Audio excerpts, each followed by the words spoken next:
In the summer of 2008, America became transfixed by a case that would ignite outrage, obsession, and disbelief. At the center was a 2-year-old girl, bright-eyed, smiling, and innocent. Her name was Caylee Anthony, and for 31 days, no one reported her missing. Her mother, Caylee Anthony, told lie after lie about her job, her friends, even about a nanny who never existed.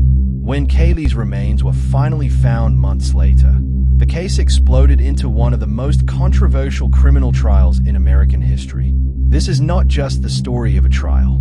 It is a story of truth versus reasonable doubt, media versus justice, and a verdict that split the world in two. Before we dive deep, please subscribe to Crime HQ for more true crime stories. Now let's begin. Caylee Anthony was born on March 19, 1986, in Ohio and raised in Orlando, Florida. She lived with her parents, George Anthony and Cindy Anthony, in a seemingly ordinary suburban household. To outsiders, the Anthony family looked typical. Inside the home, however, tension simmered. Caylee was described as habitual liar, secretive, defiant, desperate for independence. In August 2005, at just 19 years old, Caylee gave birth to Caylee Anthony. The child's father was never clearly identified. Another mystery led into Caylee's life. Despite becoming a mother, Caylee continued living like a single young adult, partying, clubbing, staying out overnight. Much of Caylee's care fell to Cindy and George. This imbalance would later become central to the prosecution's theory. The last confirmed sighting of Caylee Anthony occurred on June 16, 2008. According to the defense, Caylee drowned accidentally in the family swimming pool. According to the prosecution, that day marked the beginning of a calculated cover-up. What we know, Caylee was last seen at the Anthony family home. She was never seen alive again. No emergency call was made. No police report filed. Instead, Caylee simply continued her life. For 31 days, Caylee was missing, and Caylee told no one. This period would later shock jurors, investigators, and the public alike. While Caylee was gone, Caylee attended parties, got a Bella Vita tattoo, beautiful life, entered a hot body contest, slept at friends' houses, was photographed smiling, dancing, drinking. There were no missing posters, no frantic searches, no hospital visits. To prosecutors, this behavior screamed consciousness of guilt. To the defense, it proved nothing. On July 15, 2008, Caylee's mother Cindy made a devastating discovery. Caylee's car smelled like human decomposition. Caylee had been gone for over a month. Cindy Anthony called 911. That call would become one of the most infamous recordings in true crime history. It smells like there's been a dead body in the damn car.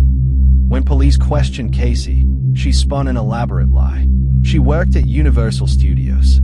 Her daughter was with a nanny named Zenaida Gonzalez. She could take officers directly to her office.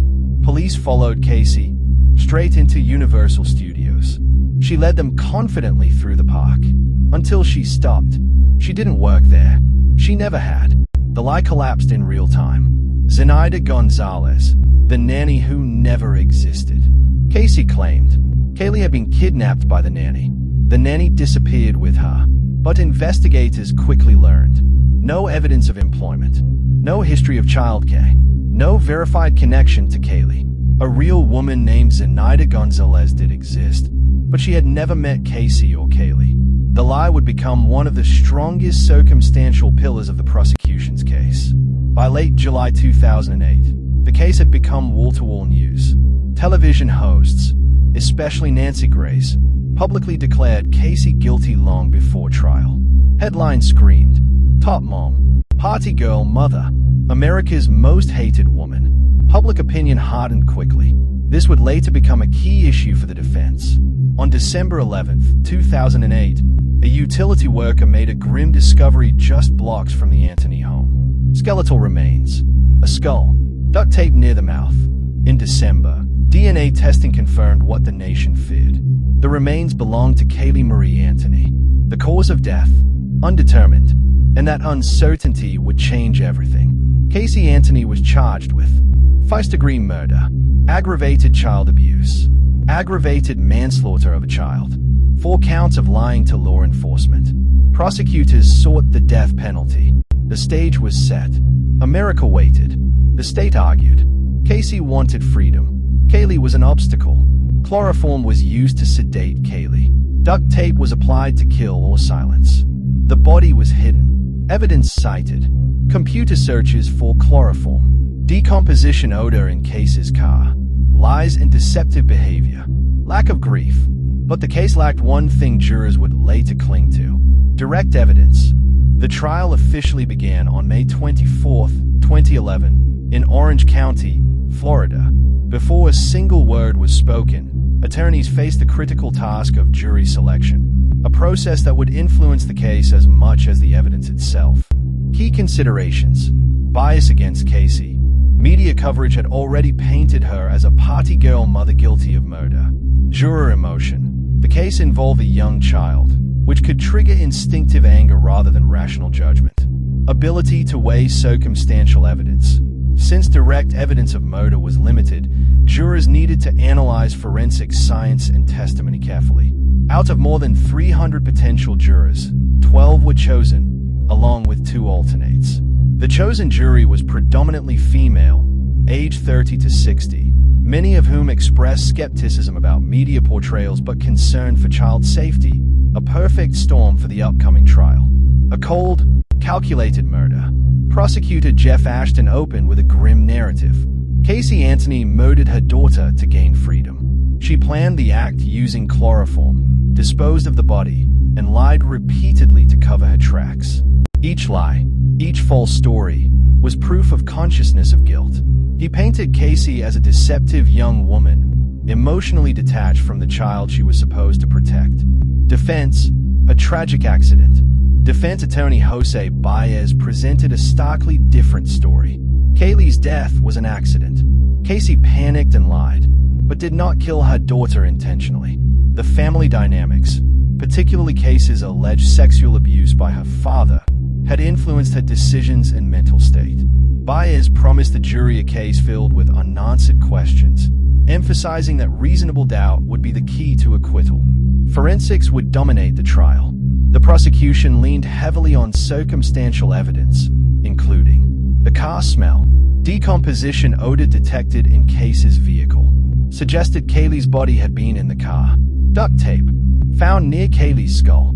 Prosecution suggested it could have suffocated her. Chloroform, traces found in the trunk and home. Prosecutors argued it indicated planned sedation. Computer searches. Caylee's computer showed searches for chloroform and other phrases related to killing a child. The defense challenged every piece. Decomposition odor could have been from cadaver dogs responding to old, unrelated sources. Duct tape was not conclusive evidence of murder. Chloroform traces were minimal, possibly contamination. Computer searches could have been curiosity or research, not intent. The courtroom became a battle of experts, each side presenting conflicting scientific interpretations. George and Cindy Anthony. Caylee's parents were called to testify. They described a troubled family dynamic. Caylee often lied, partied, and avoided responsibility. They raised suspicions about her interest in freedom over motherhood. Neighbor and babysitter testimonies. Witnesses recalled seeing Caylee alive as late as June 15 to 16, 2008. Some reported hearing children in the pool area, supporting the accidental drowning theory. The 911 dispatcher. Cindy's 911 call became a focal point. It highlighted Caylee's deceptive behavior and apparent lack of urgency. BACK childhood trauma claims. Baez shocked the courtroom with a personal revelation. Caylee had been sexually abused by her father. This claim, while never independently corroborated, was used to explain emotional detachment, impulsive behavior, lying and evasive responses, accidental drowning theory. Caylee drowned in the family pool. Caylee panicked, did not call for help, and attempted to cover up out of fear. The defense argued that motive for murder did not exist. Caylee's death was tragic, not criminal. Throughout the trial, television and online media coverage reached unprecedented levels. Nancy Grace's commentary often portrayed Caylee as guilty from day one. Public fascination spawned memes, online forums, and petitions demanding justice. The media frenzy created enormous pressure on jurors, who were instructed to ignore outside influence, but faced a nearly impossible task. By the middle of the trial, the key question remained: could the prosecution prove beyond a reasonable doubt that Caylee Anthony intentionally killed her daughter? Challenges faced by the prosecution. No witnesses saw the murder. Cause of death could not be determined. Forensic evidence was circumstantial. Challenges faced by the defense. Cases lies and misleading statements. Public perception painting her as cold and reckless. Emotional testimony that tugged at jurors' hearts. George and Cindy Anthony. Caylee's parents painted her as irresponsible, secretive, and obsessed with freedom. Neighbor and babysitter testimonies reported seeing Caylee in the days before her disappearance, supporting timelines. Forensic experts highlighted decomposition in Caylee's car, duct tape on Caylee's skull, and chloroform traces. Computer expert emphasized searches for chloroform and other suspicious terms. The prosecution strategy linked Caylee's behavior, lies, and circumstantial evidence to premeditated murder. Key defense witnesses.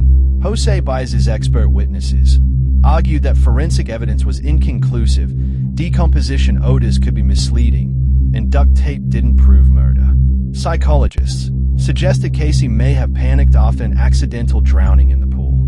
Caylee Anthony testimony. She took the stand, claiming Caylee accidentally drowned. Lies were born of Faye. Her father had allegedly abused her, explaining her emotional detachment. Defense strategy, reasonable doubt, emotional trauma, and lack of direct evidence. The trial unfolded on a national stage. Every court session was broadcasted live. Nancy Grace and other commentators vilified Caylee publicly. Social media fueled outrage. Petitions called for life imprisonment or the death penalty. The jury faced immense pressure to ignore public opinion, but the emotional intensity was impossible to ignore. After 11 weeks of testimony and 6 weeks of deliberation, the jury reached their decision. Guilty or not guilty? Not guilty of murder. Shockwaves across the nation. Not guilty of aggravated manslaughter or abuse. Further angered the public. Guilty of 4 counts of lying to law enforcement. The only convictions. Sentence: 4 years in jail, with credit for time served. Caylee was released shortly after. The verdict sparked national debate. Public outrage. Many Americans believed justice was not served. Protesters and online forums branded Caylee the most hated woman in America. Legal lessons demonstrated the power and limits of circumstantial evidence, showed how media coverage can influence public perception, but not a jury when instructed properly. Caylee Anthony's life post-trial. She lived under intense public scrutiny, rarely appeared in public, occasionally gave interviews. Her life remains shrouded in mystery and speculation. The Caylee Anthony trial remains one of the most controversial in U.S. history because cause of death was never determined, leaving an unsolved mystery. Circumstantial evidence alone could not convince a jury of murder beyond a reasonable doubt. Media portrayal versus legal reality highlighted a clash between outrage and law. In the end, the trial exposed a mother accused of the unthinkable, a nation obsessed with innocence and guilt, and a justice system constrained by proof, not emotion. The story of Caylee and Caylee Anthony is not just a tragedy of a young child's death. It's a cautionary tale about media hysteria, family secrets, and the murky line between suspicion and certainty. Even years later, Americans continue to debate, was Caylee guilty of murder, or just a mother who panicked? And that question may never have a definitive answer. A verdict was reached, but the truth, still unanswered. Please subscribe to Crime HQ for more true crime stories.